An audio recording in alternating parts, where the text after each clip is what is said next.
Bonjour et bienvenue. Aujourd'hui, on va aborder la conquête spatiale, mais je ne vais pas forcément vous parler de tout ce qu'on voit à la télé.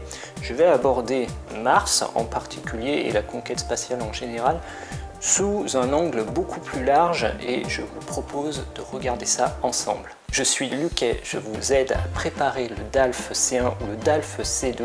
Vous pouvez me contacter ici directement pour pouvoir vous aider à préparer votre examen. La conquête spatiale, ça a démarré il y a quelques années avec la guerre froide et à l'époque c'était les États-Unis et la Russie qui se combattaient pour essayer d'être le premier à mettre le pied sur la Lune. Aujourd'hui, on a vraiment été beaucoup plus loin. On est capable d'aller sur Mars, donc sur une planète qui est vraiment bien plus loin que la Lune et surtout on est presque capable d'y envoyer des êtres humains. Alors aujourd'hui, pour l'instant, ce ne sont que des robots qui sont sur Mars, et on peut se demander en fait qu'est-ce qu'on vient faire sur cette planète. Je vais tenter ici d'y répondre. Alors la première réponse que l'on peut apporter, elle est toute scientifique. On va sur Mars pour essayer de trouver des éléments qui nous amènent à mieux comprendre la formation de la vie. Alors sur Mars, précisément, on essaye de voir s'il y a déjà eu des traces de vie. On a déjà pu affirmer qu'on a trouvé de l'eau sur Mars. Il y a peut-être de fortes chances pour qu'il y ait eu de la vie il y a quelques milliards d'années sur Mars. Un autre enjeu scientifique est de savoir si l'on peut vivre effectivement sur Mars. Y a-t-il suffisamment de ressources?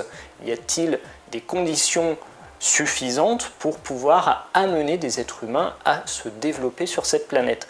C'est une question à laquelle on essaye de répondre aujourd'hui avec les missions martiennes. Mais au-delà de cet enjeu scientifique, on voit qu'il y a une véritable course entre les nations, les États-Unis, la Chine, l'Inde, le Japon, l'Europe et même les Émirats arabes unis. Et on voit que toutes ces nations qui sont assez fortes essayent de mener une compétition plus ou moins directe pour être le premier à amener un homme sur Mars. Alors, être le premier à aller dans un endroit où la main de l'homme n'a jamais encore mis le pied, qu'est-ce que cela signifie? Outre le fait de pouvoir dire qu'on a la plus grosse fusée, il est surtout très intéressant de comprendre que quand on est le premier à poser le pied sur Mars, on représente vraiment une puissance technologique qui dépasse toutes les autres. Et surtout, c'est une course au financement, une course au talent. Lorsque vous êtes le premier à avoir posé le pied sur Mars, forcément, des scientifiques vont rejoindre vos laboratoires. Forcément, des investisseurs vont vouloir investir dans vos laboratoires pour embaucher justement les meilleurs scientifiques.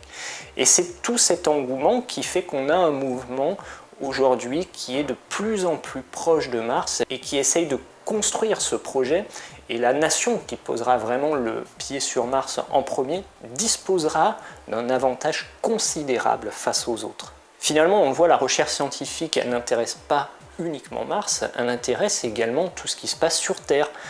On l'a vu dans l'armement notamment, la recherche scientifique spatiale à l'époque de la guerre froide a servi à développer des armes et des outils de contrôle tels que les satellites qui auront servi aujourd'hui à la sécurité militaire ou dans le domaine des télécommunications. Donc on voit ici vraiment Mars, c'est un enjeu considérable. Être le premier, ce sera marquer une page de l'histoire telle qu'on l'a marqué en 1969.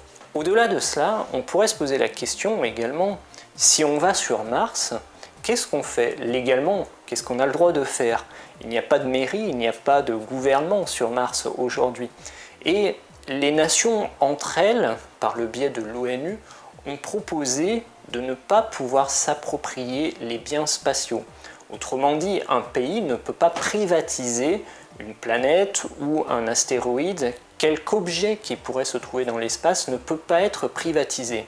Mais aujourd'hui, entendons-nous bien, si on est le seul pays capable à se rendre sur une planète, que devons-nous faire? Dire que ce n'est pas la nôtre ou dire que c'est la nôtre? Forcément, dans les faits, dans la pratique, il y aura une sorte de privatisation. Qu'elle soit légale ou pas, ceux qui sont sur Mars en tout cas, n'ont plus vraiment de rapport avec ce qui se passe sur Terre. Donc on peut vraiment penser que le système de privatisation va se poursuivre de la même manière sur la Terre que sur Mars. Je voudrais revenir sur un point qui est pour moi assez important, qui est paradoxal mais qui montre une sorte de sécurité dans le danger. Je vous ai dit tout à l'heure que la Russie ou les États-Unis ont développé des systèmes techniques très complexes, des fusées, pendant la guerre froide et ont réussi à atteindre la Lune grâce à ça. Mais ils ont également développé des armements notamment nucléaires, qui sont capables de détruire un autre pays. En même temps, c'est grâce à la recherche scientifique et à la recherche spatiale qu'on a été capable de créer des satellites qui sont capables, eux aussi, de vérifier ce qui se passe chez l'adversaire. Autrement dit, on a réussi à créer des armes, mais on a réussi également à créer des contre-offensives, donc des satellites qui sont capables de vérifier si les armes nucléaires sont développées ou non. Et c'est grâce aux satellites espions, qu'ils soient russes, qu'ils soient chinois, qu'ils soient américains, qu'on parvient à contrôler aujourd'hui le développement des armes nucléaires. Finalement, on va vérifier ce qui se passe chez le voisin et on vérifie qu'il est bien en accord avec les traités de non-prolifération des armes nucléaires. Voilà, j'espère que ces quelques informations qui sont très condensées vous permettront de développer vos propres arguments. Vous pouvez en tout cas les proposer dans les commentaires de cette vidéo. Si vous l'avez aimé, bien sûr, vous la partagez sur vos réseaux sociaux, vous mettez un petit pouce et moi je vous dis à très bientôt dans une prochaine vidéo.